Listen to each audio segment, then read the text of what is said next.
Hey guys, I'm Urizi. This story is all about what if Naruto was the son of a goddess. Kurama had a jutsu to save him. The only problem? It didn't quite work as intended. And now Naruto is reborn in a world where gods and monsters roam the lands. Thankfully, this time around, he has a mother with the most striking silver eyes, the same color as the moon. Before we proceed with the story, please like and subscribe to this channel if you liked the video, and don't forget to check the description for the other works of the author if you liked the story. Let's start. Chapter 21, The Hunter. The very instant the name Daedalus passed the man's lips, they all immediately burst into action. In a whirlwind of speed, Percy uncapped his pen, which lengthened into Riptide. Zoe and Bianca instantly knocked several arrows. Thalia slammed her bracelet with her hand and it expanded into the snarling visage of Aegis. Naruto formed a Rasengan, and Artemis's twin hunting daggers materialized in her hands. Daedalus frowned mildly. Clearly, whatever reaction he had been expecting, this wasn't it. Whereas before with Antaeus they had been relaxedly milling around, against Daedalus they went into high alert, distrust, and wariness in their eyes. "My," he said slowly. "May I ask what I did to deserve such an unfriendly reaction?" "You created the labyrinth," Naruto growled, his skin still prickling uncomfortably due to being underground. "Hades has been complaining about you for more than 4 millennia, Artemis stated, silver eyes narrowed. "Also, the labyrinth." "Ah, Lady Artemis and her son, Naruto," Daedalus inclined his head respectfully in greeting. "Yes, I can certainly see why you feel that way." He turned to the rest of the demigods. "That doesn't explain your reactions though," he said, looking curious. "Are you kidding?" Thalia asked incredulously. "A guy who lived thousands of years ago suddenly appearing in an arena of death? In what world do we not react badly? Besides, you heard what Bianca said about your soul," Percy added. "A daughter of Hades called your soul wrong. Dunno about you, but that does not sound good to me at all." "Your soul is sickening," Bianca agreed, a heavy look of distaste on her face. "How did you even manage to get to this point? When you consider everything, it should be a foregone conclusion for us to treat you as hostile," Zoe finished. "It's textbook, really." Daedalus regarded them all for several moments, his gray eyes inscrutable. Then he chuckled good-naturedly. "I see. Well, I suppose I can't argue against that logic." He raised his hands, a twinkle in his eyes. "I assure you, however, that I'm not here to do you any harm." Instead of lowering their guards, they all tensed up even further, the edges of Naruto's eyes bleeding silver. Daedalus frowned. "What is it now?" "Your eyes just twinkled," Naruto said flatly. "That's like, grade A creep behavior right there. How the hell did they even twinkle?" "I have a better question," Thalia said tightly. "Lady Artemis mentioned that Hades has been complaining about Daedalus for the past 4,000 years. Is anyone going to ask how he's still alive?" "He doesn't smell alive," Naruto narrowed his silver eyes. "He smells like oil and bronze. As if he's a machine." Daedalus smiled. "Ah, I knew that I couldn't get past the acute senses of the son of Artemis." He tapped his forearm, which popped open to reveal celestial bronze mechanisms inside. Gear's word. Wires glowed. "Dear Hades," Bianca breathed. "What are you?" Daedalus hummed. "That is a rather fascinating question. I could talk on the subject for hours, but I doubt such a philosophical tangent would be appreciated. For the sake of keeping it simple, I found a way to transfer my soul, my animus, into an automaton, thus preserving my life." "So that's how you did it," Artemis murmured. "You gave up the essence of your humanity, defying the natural order of the world itself in the process." The legendary inventor laughed. "You of all people are going to lecture me on defying the natural order?" he asked, looking pointedly at Naruto. Artemis bristled, but before she could say anything, Daedalus held up his hand placatingly. "But I didn't come here to exchange barbs. Yes, you could call me an abomination. I personally thought the method I used to preserve my own life was rather ingenious, but everyone's entitled to their own opinion," he shrugged. "You belong in the underworld," Artemis said matter-of-factly. "Your very existence violates the sanctity of life and death itself, a balance that even the elder Olympians themselves would hesitate before infringing upon. Ah, the arrogance and hypocrisy of the gods, Daedalus smiled thinly. How I've missed it. Tell me, Artemis, where was this righteousness when you begged Asclepius to revive your friend Hippolytus? Artemis hesitated briefly before narrowing her silver eyes. I brought Hippolytus back to life because his life had been unjustly taken away by Aphrodite, and the resurrection wasn't permanent, he still died afterward of old age. You, on the other hand, have no such excuse. Daedalus chuckled. So I suppose it's up to the gods to decide whether or not it's justified, huh? He shook his head. Such hypocrisy. Face it, the natural order isn't what truly matters here. The gods have absolutely no trouble disregarding the balance of the world on a whim. Case in point, little Naruto over there. Call me little again and you're going to experience a Rasengan through the face. Fair enough, Daedalus chuckled. In any event, my point still stands. The natural order isn't what matters here. No, the real reason why you, Hades, and the council object against my continued existence is the fact that I had dared to venture into the realm of the gods themselves. With human creativity and ingenuity, I conquered death and attained immortality. And here, his face darkened. And, of course, you all could never accept that a mere mortal had managed it all on his own without any help or permission from the gods, could you? He snorted derisively. As I said. Arrogance. Artemis trembled with barely suppressed fury. You overstep your bounds, mortal, she hissed, taking a step forward and entering a stance, her hunting daggers glinting dangerously. Your death has been overdue for a long time, son of Athena. And now, you resort to violence because you can't prove me wrong, Daedalus sighed. Typical. Hold on a moment here, Percy interjected before Artemis could respond. Before you two get into it, can we, clear something up first? He gestured vaguely between them. I'm getting some majorly mixed vibes from this whole interaction. Are you here to help us? Or have you joined the Titans and are here to kill us? Daedalus blinked. I didn't mention? Must have slipped my mind. I'm with the Titans, of course.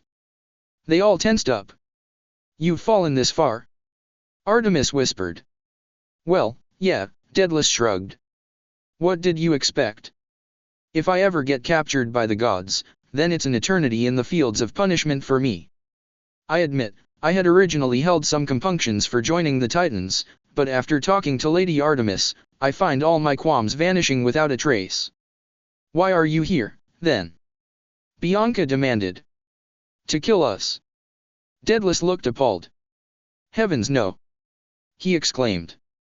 I wouldn't be nearly so crass, or suicidal, to attempt an attack on the single most stacked quest group since the Argonauts. He shook his head. No, I'm here to make an offer. An offer? Naruto said warily. Daedalus smiled. Perseus Jackson. Thalia Grace. Bianca D'Angelo. He spread his arms magnanimously. Join the Titans. Their responses were instantaneous. Oh Hades no. Hard pass. I would rather not. Daedalus sighed. Such stubbornness. Then tell me, why do you insist on fighting for the gods? You realize that they don't care about you, yes? He looked at Bianca. Daughter of Hades, your father left you and your little brother inside the Lotus Casino for 70 years, and even when you got out, he didn't help you at all. He didn't care at all. If it weren't for the efforts of the hunters and Kemp Half-Blood, you would likely be dead right now. Bianca raised an eyebrow. Oh yeah? Being in the labyrinth for so long must have addled your mind, because Hades quite literally kidnapped Nico in order to keep him safe. Last I checked, you don't do that to someone unless you care about them. Daedalus hesitated before turning to Percy. And you, son of Poseidon. Gonna stop you right there, Percy interrupted. I've heard it all before. Been there, done that, got the t-shirt. You haven't even listened to what I have to say. Also, my fatal flaw is excessive loyalty. Identified by the scary owl lady herself. Ah, Daedalus made a noise of understanding. Understandable, have a great day. Scary owl lady. Artemis muttered disbelievingly. Finally, Daedalus' gaze landed on Thalia. And you, daughter of Zeus. When you were being hunted, your father didn't help you at all. Only when you were on the precipice of death did he raise a hand, and even then, it was to turn you into a tree. He could have saved you, he could have blasted apart all the monsters about to devour you, he could have ordered Apollo to treat your wounds, but he did none of that. He shook his head. It's disgusting. Join us, Thalia, and I assure you such a thing will never happen again. Thalia regarded him for a while. You know, if you had made this offer just a year ago, I might have accepted, she mused, a hint of melancholy in her eyes. Then her expression hardened. Sadly, that window of opportunity is long gone. Sure, my dad might have a metric crapton of issues, but at least he's trying. It may be few and far between, but he undoubtedly has his moments where he shows that he does in fact care. Daedalus released another heavy sigh. As one demigod to another, let me share some of the wisdom I've accumulated over the past 4,000 years. The gods don't care. They're showing you but the merest scraps of attention, yet you're acting like they're somehow being the best parents in the world. It's pitiable, in a way. They never change, and they never will. Thalia raised an eyebrow. You say that gods don't change, but see, I went the first 16 years of my life without meeting with Zeus a single time. Then, in the past 6 months, he's visited me 4 times. 4 times. Granted, that's mostly because of Naruto giving him a pep talk, but hey, I say it still counts. She tilted his head. Seems like a change to me, no. You say that he visited you only 4 times. And that's 4 times more than I had ever expected.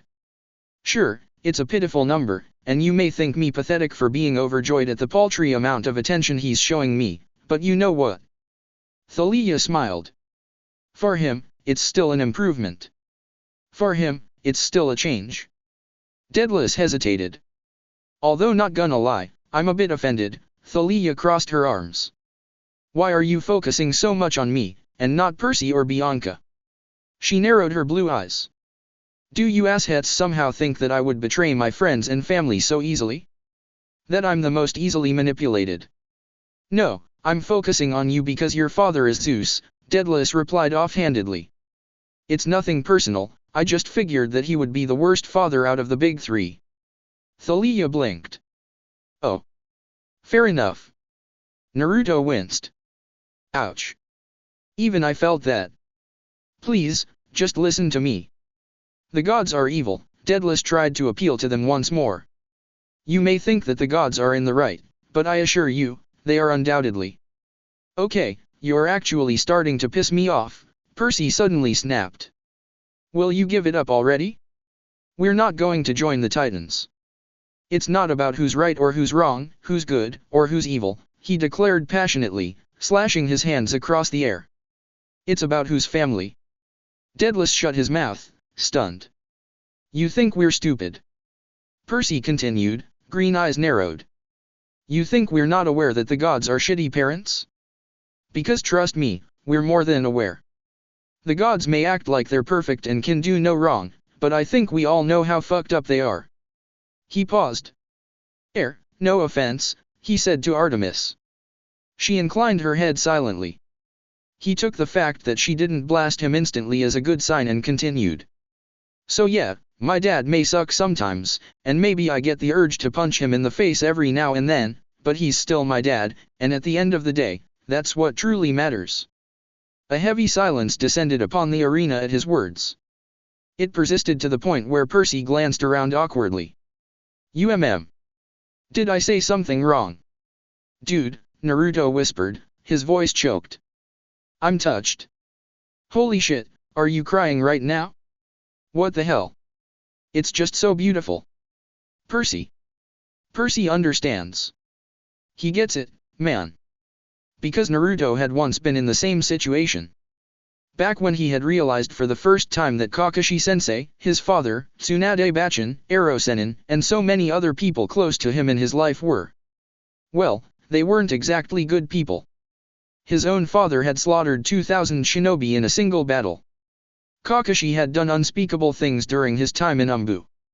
Tsunade and Jiraiya were war legends for a reason. When the implications had fully hit him, Naruto had practically withdrawn into himself for a few days, struggling immensely to reconcile the two facts. They were people precious to him. But they weren't good people. They had killed others. They had torn apart families and destroyed countless lives. Sure, it may have been done for the good of the village, it may have been done with good intentions, it may have been done because they had no choice, but Naruto made it a point to consider things from all points of view, not just the one that made it easiest for him to swallow. It was perhaps the most valuable lesson he had learned in his life, after all. And while they were praised as heroes in Konoha, what about in the other villages? What about the mother who lost her son in Iwa? The father in Kiri who cried because his daughter never came home? The brother in Kumo who would never play with his siblings again? It would be so much easier for him to just ignore all of those troubling thoughts. To just return to the simple days, when he could just ignore their viewpoints. But he couldn't do that. He owed it to Nagato, Obito, and Jiraiya. But then, how could he accept what they had done? In the end, after a great deal of introspection and thinking, he had finally arrived at a conclusion. He didn't need to accept the bad things they'd done. He didn't need to ignore or excuse their actions. He just needed to accept that they were flawed people, the product of the world around them, but that they were trying their best and he loved them regardless. Because they were his family. And Percy had reached the exact same conclusion he had had. It was a level of depth and understanding he had never expected from the son of Poseidon. And judging by everyone's expressions, his words had resonated with them. He just used his first application of talk no jutsu, Naruto sniffed. I'm so proud of him. That's not a real jutsu, Kurama said flatly. How dare you? You take that back. Thalia laughed. Well said, she smiled. My thoughts exactly. Percy is right, Bianca agreed determinedly. Besides, I don't know about you, but I'm pretty sure if there's a title for worst grandfather in the world, Cronus would win it by a mile. As usual, the air chilled from the mention of the Titan Lord's name, causing Daedalus to shiver slightly. I see. That's unfortunate, and Daedalus looked genuinely saddened. I had hoped that you would see reason, but it appears it would be in vain. For what it's worth, I tried, I truly tried. Percy pointed his sword at him. Anyway, the philosophical pre-fight talk has gone on long enough. Can we kick your ass now? Daedalus chuckled. Sadly not. Well, if I can't convince you, I suppose I'll take my leave now. You think we'll let you leave? Naruto asked, preparing to act at the slightest hint of movement. Daedalus smiled. I already have. There was a moment of silence as they tried to figure out what he meant. His soul. Bianca suddenly cried, her eyes fixed on something invisible in the air. She released her arrow, but Daedalus, or rather, his machine body, leaped up and intercepted it. Stygian iron arrows, the inventor's disembodied voice said. More than a little terrifying. And then it was gone. Artemis's eyes glowed silver as she began entering a deeper layer of reality, but it must have been too late, because she let out a frustrated growl a moment later. He detached his soul from his body and escaped. I'm sorry, Bianca looked ashamed. I reacted way too slowly. I should have been able to stop him. Don't apologize, Naruto said, looking upset with himself as well. I should have expected something like that. At the very least, I could have stopped his body from blocking the arrow. He just hadn't been prepared, since Daedalus hadn't actually attacked them. And it seems like I'm unable to sense his soul even in Sage mode. Probably need 6 paths powers for that. Indeed. I sensed negative emotions, but it felt off, so I didn't mention it. Probably my bad. It's alright, Artemis decided. He's not that significant in the grand scheme of things. Let us continue. They resumed navigating the labyrinth once more. Incredibly enough, it was only a few minutes before Percy and Thalia were bantering again, the interaction with Daedalus seemingly forgotten. ADHD and short demigod attention spans indeed. Zoe was bringing up the rear of the group. Naruto dropped back to walk beside her. You've been pretty quiet this entire time, he said. Everything all right? Zoe blinked before giving him a small smile. I'm fine, thank you. I was just thinking about what Percy said to Daedalus. Oh yeah, Naruto grinned. His speech was beautiful. Yeah. Naruto frowned. Is something wrong? She looked away awkwardly. You know. My father. Oh.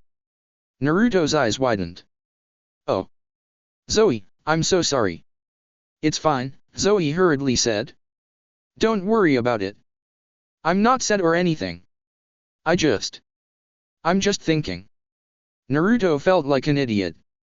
How had he forgotten that Zoe's father was Atlas? The hunt is my family, I know, Zoe murmured. But at the same time. She shook her head. I don't know. I'm probably just being silly. Don't mind me.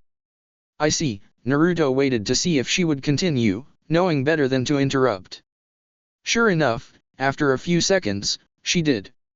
I had a sister, you know, she said. Her name was Calypso. She was kind, far kinder than I ever was. Even though she hated what the Titans were doing, she still remained loyal to our father. She smiled bitterly.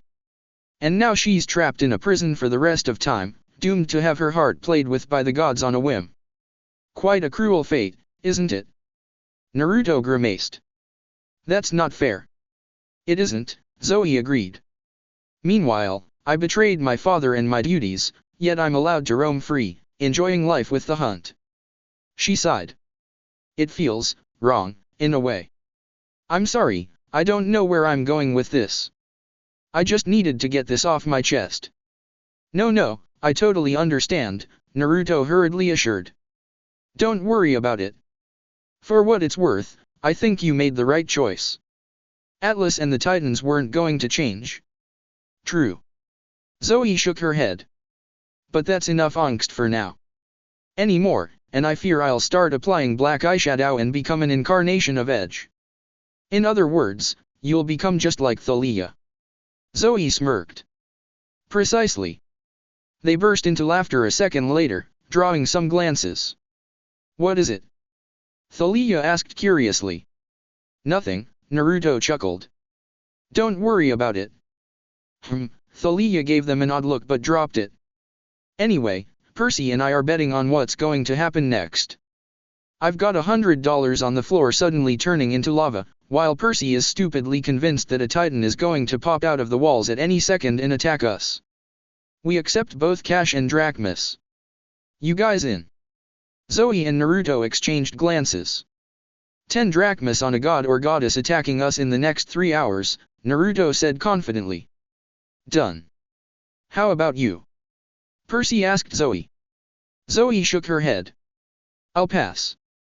Gambling is one of the many vices that I cannot tolerate. Thalia rolled her eyes. Geez, you need to loosen up. Live life a little. I can do that plenty fine without resorting to such barbaric methods. Please, Thalia snorted. Your idea of a fun time is probably sitting under a tree and reading a book. What's wrong with that? Thalia stared at her incredulously. Seriously? Okay, that's it. After this is all over, you and I are going out to see a concert. I would accept, but I'm afraid my ears would never forgive me if I exposed them again to the abomination you like to call music. Thalia gaped at her, offended. You filthy classical music lover. Zoe tilted her head. Yes. Thalia shook her head in mock disgust as Zoe chuckled lightly. I was right. There's no salvaging you. She turned to Bianca. What about you? Wanna bet on something? Bianca looked a bit scandalized. Kemp Half-Blood is literally in mortal peril right now, and you guys are placing bets. How are you able to act so carefree? Percy shrugged. I mean, there's no point in acting all serious and stuff. You'll only burn yourself out emotionally and mentally. Yeah, Thalia nodded. Besides, it helps keep up morale, she added. Maintaining positivity is the best thing we can do in a crisis like this. It's kinda like how banter is a vital ingredient to any quest. Bianca hesitated, then shrugged. I see your point. In which case? She smiled. Count me in. I bet 5 drachmas that we're going to get attacked by some rogue demigods. Ayyyy, Thalia cheered, clapping Bianca on the shoulders. I'm glad you saw the light, and that I'm about to become 5 drachmas richer. You wish, Bianca responded before pausing. A smug grin slowly spread across her face. Oh, and also? You do realize that I can have us take a path that avoids all the lava traps, right? Thalia's eyes widened. Wait, that's not fair. That's cheating. That can't be allowed. I'll allow it, Percy instantly said. So will I, Naruto grinned. And that's the majority, Bianca declared. Looks like you're outvoted. She smiled. I love democracy. I feel like I should be discouraging this sort of behavior, Artemis muttered as Thalia bemoaned her choices. Just a slight feeling. Hey, we're using camp funds anyway, Percy said. No harm done. You're using camp funds. Naruto raised an eyebrow. Won't Chiron be pissed if he finds out? Only if he finds out. A worried look suddenly appeared on Percy's face. You won't snitch on us, right? He asked Artemis. Artemis tilted her head. I don't know. It seems rather wrong for you to use the camp's hard-earned money from selling strawberries for betting. Percy frowned. Selling strawberries. Artemis paused. Yes. Isn't the strawberry business the camp's main source of income? What? No. Well actually, maybe, Percy amended. I'm not too sure on the specifics. However, I do know for a fact that the Hermes kids have a nice little racket going on in the mortal world, and they're cutting Chiron in on a percentage in return for him not bringing the hammer down on them. Naruto laughed. Seriously? Chiron did that. He's pretty cool when he's not lecturing us, Percy grinned. Did I ever tell you that one time he infiltrated my school as a faculty member? Easily the best Latin teacher I've ever had. Oh man, that must have been so much fun. Naruto cut off abruptly as a man suddenly materialized in front of them, stepping out of the shadows in the corridor. He made no sound and indeed had no presence whatsoever. His stealth skills were easily on par with Itachi Uchiha himself. Naruto hadn't sensed him at all, which honestly should have been impossible. He narrowed his eyes as he drew a silver kunai. Hey! The man greeted. He smiled as if to show he meant no harm. He was tall and muscular, with the lithe build of a dancer. His long dark hair was pulled back into a ponytail, and he had gray eyes that shone with amusement, as if he was privy to some inside joke they didn't know. Sorry for the abrupt entrance. I hope I didn't startle you. Are you a titan? Percy interrupted hopefully. Please tell me you're a titan about to attack us. I have $100 riding on this. Alternatively, please tell me that you're a god instead, Naruto spoke up even as he began gathering his chakra. 10 golden drachmas are at stake here. The man laughed. I'm neither, I'm afraid. Oh, for Hades' sake. You're useless. The man cocked his head. I am a giant though, if that helps. Naruto paused. A giant. The man grinned. Yup. Your mother should know me. Zoe too. He nodded at Artemis. Slowly, Naruto realized that something was wrong. Artemis was frozen in place, her silver eyes wide as she stared at the man. Zoe was alternating between looking at Artemis in concern and regarding the giant cautiously. Mom? Naruto asked hesitantly. Who is this? Artemis's mouth opened, but no sound came out. Her eyes were flickering agitatedly with emotions, and sections of her body began glowing silver as she struggled to maintain control over her divine form. Naruto wavered, unsure of what to do. Mom. He said in concern. What's wrong? He whirled back to the man. What did you do? He demanded fiercely. Me. The man held up his hands innocently. I did absolutely nothing. Whatever she's feeling right now is the result of her own actions. Isn't that right, Artie? Artemis flinched as she had been struck. Chakra and killing intent exploded out from Naruto as the silver pigmentation around his eyes vanished and the power of the Sage of Six Paths rushed through him. The walls shuddered and cracked from the incredible pressure, and the air suddenly became suffocating, laden with the absolute force of his will and infused with the most powerful chakra in the world. "Who are you?" Naruto demanded as he mentally prepared the truth-seeking orbs. "Me." The man raised an eyebrow, looking seemingly unaffected by Naruto's aura. "Artemis never told you about me? Wow. That hurts, but then again, I'm not too surprised." He was silent for a moment, expression inscrutable, before shrugging. "But enough of that. My name is Orion." Artemis's voice cut through the air. It was quiet, barely a whisper, but they all heard it. It would be impossible to miss the pain in her tone, nor the sudden shaky quality to her voice. Naruto's eyes widened. "Orion? The legendary hunter himself? So you remember me after all?" Orion smiled. "And here I thought you had forgotten." "How?" Artemis whispered. She took a step forward but then faltered. Her expression was like glass, unbelievably fragile, as if it could shatter at any moment. Naruto had never seen her look like this before. Unbidden, he stepped next to her and slipped his hand into hers as a silent show of support. She didn't react outwardly, but she gripped his hand so tightly it instantly turned white. Orion didn't miss their small interaction. "Ah, that's cute," he grinned. "Mother and son, huh? Let me tell you, now that was a real shock when I found out." "How are you here?" Naruto questioned warily. "I reformed a few months ago during the Great Stirring," Orion answered. Naruto's brow furrowed as he took in that bit of information. Reformed. Not resurrected. Implying that the myths which stated Orion was the son of Poseidon were false. Then that meant the other versions were true, the myths which told of him being one of the giants created to destroy the gods in the giant war. The son of Gaia and Tartarus. The bane of the twin gods Artemis and Apollo. Reformed.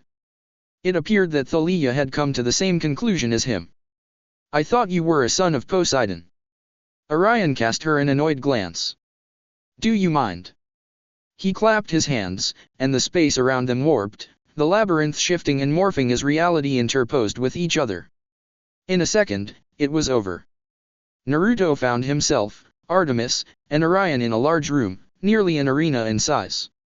Percy, Thalia, Bianca, and Zoe had disappeared as if they were never there in the first place. Torches lined the wall, illuminating the room with its flickering flames and casting eerie shadows on the walls. "Don't worry," Orion said, forestalling Naruto's question. "They're safe. I just moved us to a more private location so we can talk without being interrupted by the peanut gallery." He paused. "By the way, has anyone ever told you how scarily similar you look to your mother?" He peered at Naruto, undisguised fascination in his gray eyes. "I bet you hate being underground too, right dash? Are you on the side of the Titans?" Orion chuckled. "Incredibly blunt as well." He looked at Artemis and smiled lopsidedly. "He really does take after you." He turned back to Naruto. "To answer your question, yes. Yes, I am." Naruto narrowed his eyes as a black shakujo materialized in his hand. "Why?" Artemis croaked out, and the sheer amount of pain in her voice gave Naruto pause. She was looking at Orion with an expression filled with anguish and distress. You joined the Titans? Why would you betray me?" Orion's visage darkened. "You're talking about betrayal? You?" He laughed bitterly. "I can't tell if I should cry or laugh. It appears that after all these years, you've already forgotten. Allow me to refresh your memory a bit." He took a step forward, and as he did, hatred and contempt entered his gaze. "Do you not remember that day, Artemis?" "Because I remember it perfectly." His eyes glazed over slightly as he recalled the memory. "It was the day after I had slayed the giant scorpion Scorpio. I had decided to take a relaxing swim to soothe my muscles, and when my guard was down, an arrow pierced through my heart. A silver arrow." Artemis shook her head weakly. I didn't." "Don't you dare deny it," Orion snarled. "I can recognize your divine signature in my sleep, and the arrow that pierced my heart was filled to the brim with your divine power. And you know the worst part?" He sneered. "As I took my last breath, I looked around to find you, but you were nowhere to be seen. You didn't even have the courage to look me in the eyes as you betrayed me. I didn't betray you, she objected weakly. You know I would never. Orion held up his hand, silencing her. Stop. Please do not insult me by lying to my face. I've already accepted your choice. And for a second his expression was sad, full of melancholy and longing for a time long past, but it disappeared a moment later. For what it's worth, I wish it didn't have to turn out this way. Orion, please. He snapped his fingers and a bow materialized in his hand. In one smooth motion, he knocked 3 arrows and pointed it at Artemis. I defied my nature for you, he snarled. I was birthed by Gaia for the sole purpose of killing you, but I overcame my ingrained instincts because I wanted to continue seeing you smile. For you, I was willing to do anything. I would have moved heaven and earth itself if it was your desire. Orion. And yet, despite all that, you betrayed me anyway, Orion continued harshly. You shot me in the heart. You murdered me in cold blood. You didn't even respect me enough to do it within my sight. For that, Artemis. Artemis shook her head soundlessly, desperately, as if trying to hold off his words. I hate you. And a pained sob escaped Artemis as she finally broke, and Naruto drew in a sharp breath when he saw the glistening golden tears forming in her eyes. Was Artemis crying right now? Did Orion just make her cry? For a moment, Naruto just stood there. Gently, ever so gently, he extracted his hand from Artemis's grasp, slipping it from between her limp fingers. He evenly adjusted his cloak, making sure that it was centered correctly, before breathing in deeply. A second later, he released the breath, letting out a contented sigh as he did. Absently, he realized that Kurama had gone deathly silent, not daring to make even a single comment at the scene. Hey, Orion. Naruto said amiably, a bright smile on his face. Orion turned to regard him. I'm sorry, but I'm afraid I'm going to have to kill you now. And his chakra surged. The very instant Naruto delivered his threat, Orion smiled triumphantly, probably having planned to bait Naruto into losing his temper. It was a good strategy, but ineffectual nevertheless. Enraged as he was, Naruto was still able to analyze the facts at hand with the tempered experience of a shinobi. Orion was a giant. A being literally designed to be the perfect counter to Artemis and Apollo, and, by extension, their children.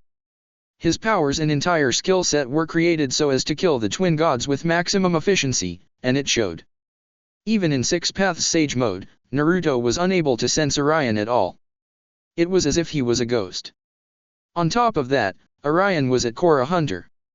Judging by how all of Naruto's instincts were screaming at him, the room they were in was probably loaded with highly lethal traps prepared ahead of time.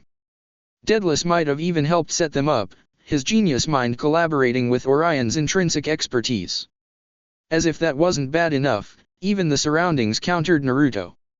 He couldn't use any of his more destructive techniques for fear of bringing the labyrinth down on their heads. Most of the ninjutsu in his arsenal was out of the question. It was clear that this was not a spontaneous attack. Orion had calculated everything, meticulously ensuring that every factor, no matter how minute, would work to his advantage. A small part of Naruto's mind admired the colossal amount of preparation and thought that must have been put into this assault. However, despite all his forethought and planning, Orion had made one crucial mistake. He made his mother cry. Unforgivable. The space-time around Naruto literally distorted from how fast he moved, his speed increased to cosmic levels by the Six Paths chakra coursing through his body. In a split second, no, not even that. In an infinitesimally small fraction of a second, Naruto was in front of Orion, his shakujo streaking forward. To his credit, Orion tried to dodge. He had begun evading before Naruto even attacked, his godlike intuition having warned him beforehand. However, it was futile. In a contest of speed, Naruto was unparalleled. The shakujo slammed into Orion's stomach, instantly disintegrating his flesh into nothingness. Behind him, Naruto heard the sound of explosions and metallic ringing, the traps he had triggered going off too late. What? Orion gasped in shock even as he leaped back, trying to disengage. A small pellet fell to the ground from inside his sleeve and made a small pop, sending out a cloud-black smoke that obscured him from vision. Naruto snarled. No doubt Orion planned to escape back into the shadows of the labyrinth and engage in a battle of guerrilla warfare where he had the upper hand of traps and ambushes, utilizing his superior stealth to take Naruto down. I won't let you. Shadow clones popped into existence and instantly began molding their chakra, finishing the technique a split second later. A crimson barrier formed in the room, a cube of chakra so durable it could contain the 10 tails itself. The 6 red yang formation. A technique that Naruto instinctively knew how to perform due to his complete mastery over chakra gained from 6 paths sage mode. Simultaneously, Naruto waved his hand, sending out a forceful gust of wind that blew away all the smoke, revealing Orion desperately trying to break down the barrier to no avail. Golden ichor gushed out from his wound, but even as Naruto watched, it was healing rapidly. A giant could only be killed by a demigod and god working together, Naruto recalled. He smiled viciously. Good. That just meant that Naruto couldn't accidentally kill Orion before he was finished delivering his punishment. It's useless, Naruto called as he ambled forward relaxedly. Orion whirled around and instantly let loose 10 hypersonic arrows that broke the sound barrier with ease, bursting into flames from the sudden compression of air. If Naruto wasn't mistaken, they were traveling at least 30 times the speed of sound, if not more. Rookie numbers. Naruto effortlessly batted them aside with his staff, the arrows crashing into the chakra barrier and collapsing to dust. What the Tartarus? Orion's eyes were wide with panic. Cronus never mentioned you could do any of this. That bastard. Naruto smiled without a trace of humor. You know me. Unpredictability is my finest trait. With that, he blurred forward and unleashed a barrage of blows. No Rasengans. Just good old taijutsu. Orion tried to counterattack, but there were few things in the world that could stand up to the combined might of Kurama's chakra, Artemis's divine energy, the chakra of the Sage of 6 Paths, and Naruto's incandescent wrath. Naruto almost felt a little bad as he pummeled him into oblivion. Orion's plan had been excellent, it was obvious that every variable had been carefully considered and accounted for. But it was all for naught. A pity, really. No matter how skilled Orion was, no matter how well he planned everything out, Naruto would win simply because of his inconceivably superior speed and strength. As he drew his fist back for another punch, Orion exploded into action, and in an incredible display of agility and flexibility, deflected Naruto's strike and sent him skidding back with a devastating kick.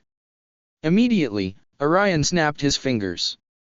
Half out of curiosity, half out of wariness, Naruto hung back a bit, waiting to see what would happen. Nothing did.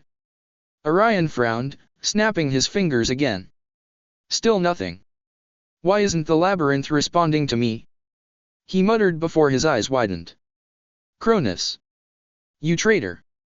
Don't you dare. Naruto understood immediately.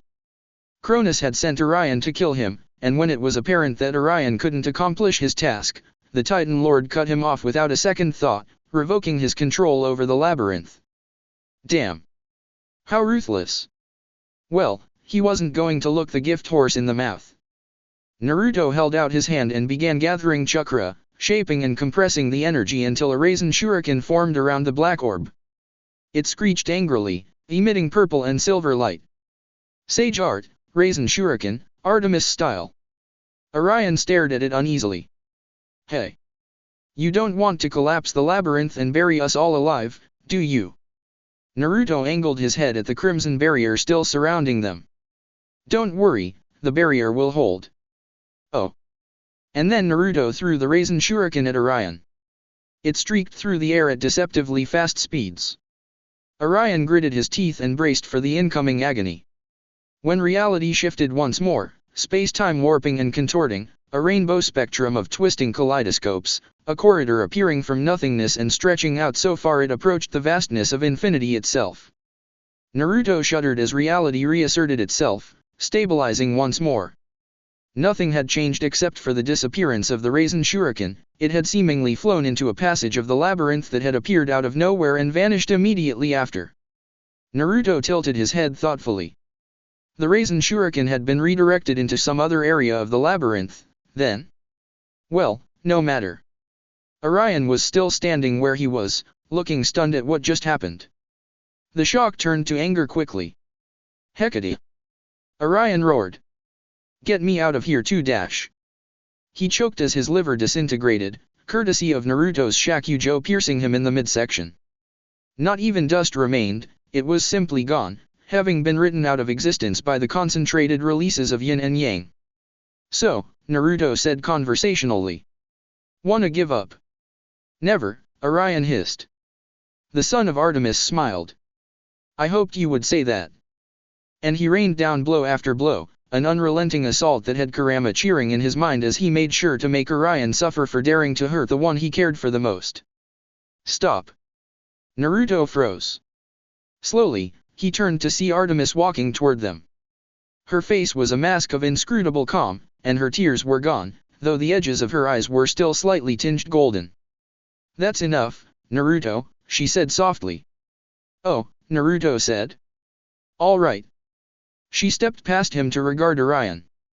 He had collapsed to his knees, unmoving due to all of the damage he had sustained. Artemis knelt down in front of him, taking out a handkerchief and gently wiping away the golden ichor on his face. Orion slapped her hand away. I don't need your pity, he snarled. Naruto twitched but didn't move, trusting that Artemis knew what she was doing. Artemis stared at her hand for a moment.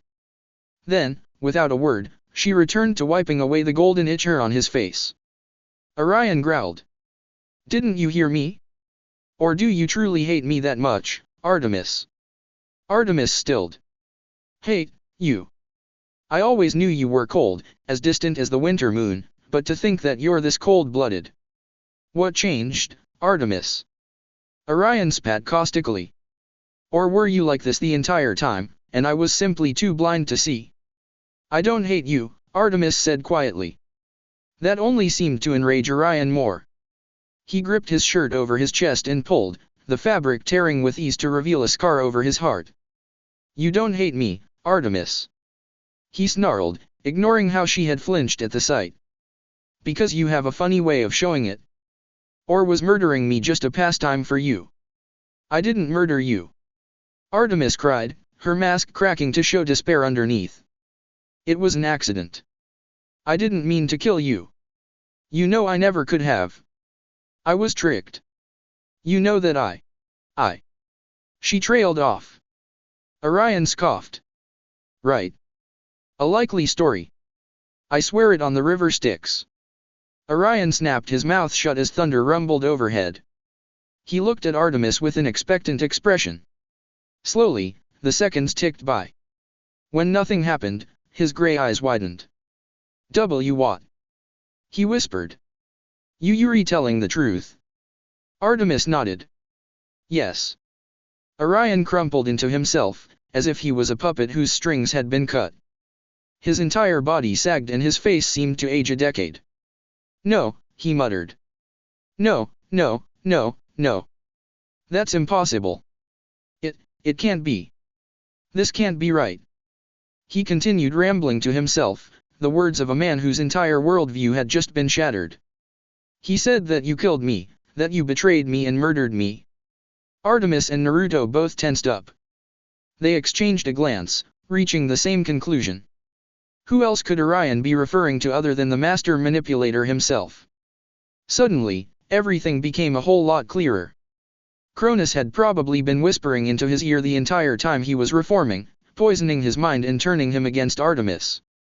Then, Orion looked up in horror. Artemis! Oh gods! I hurt you. I made you cry. I'm sorry. I'm sorry. I'm so very sorry. Artemis didn't hesitate. She reached out and pulled him into an embrace. It's okay, Orion, she whispered. It's okay. I forgive you. You're back. That's all that matters. And as Orion slowly, hesitantly, wrapped his arms around Artemis, Naruto finally relaxed and exited Six Paths Sage mode, letting the barrier collapse. The fight was over. I am so confused right now. What in the world just happened? To tell you the truth, I'm not entirely sure myself. There were many conflicting versions of Orion's myth. Some claimed that Orion was the playboy son of Poseidon who was killed by a giant scorpion sent by Gaia after he vowed to hunt all the animals in the world. Others claimed that Orion was the son of Gaia who the Council of Gods elected to kill due to his hubris. For some reason, Apollo had always refused to tell him the truth, and whenever Naruto even mentioned Orion, the sun god's eyes would cloud over as if experiencing traumatic flashbacks. Wait. The Dark Ages, Naruto whispered, revelation dawning on his mind. Orion pulled back from the hug and glanced at him while Artemis stiffened. The what? He asked. It's what Apollo called the single absolute worst period of his entire divine life, Naruto explained, mind racing. Mom wouldn't look at him, talk to him, even be in the same room as him. And this lasted for 529 years, 8 months, 25 days, 5 hours, 49 minutes, and 23 seconds. Whenever I asked what he did to her, he would always answer that he made a mistake. Orion frowned. What did he do? I asked myself the very same question countless times.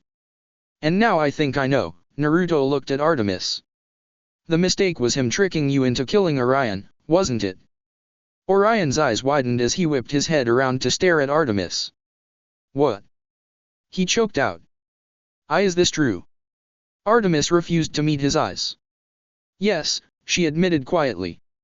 A strange assortment of emotions flickered over Orion's face. Surprise, incredulity, and something else Naruto couldn't quite decipher. You refused to interact with him for such a long time, for me? He asked in a small voice. Yes. I see. Hey, Artemis.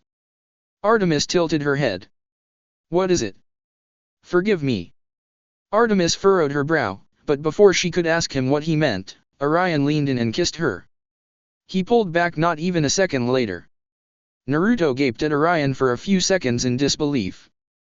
Then he turned to Artemis, and his eyes widened further when instead of obliterating him, she instead touched her lips, a thoughtful expression on her face.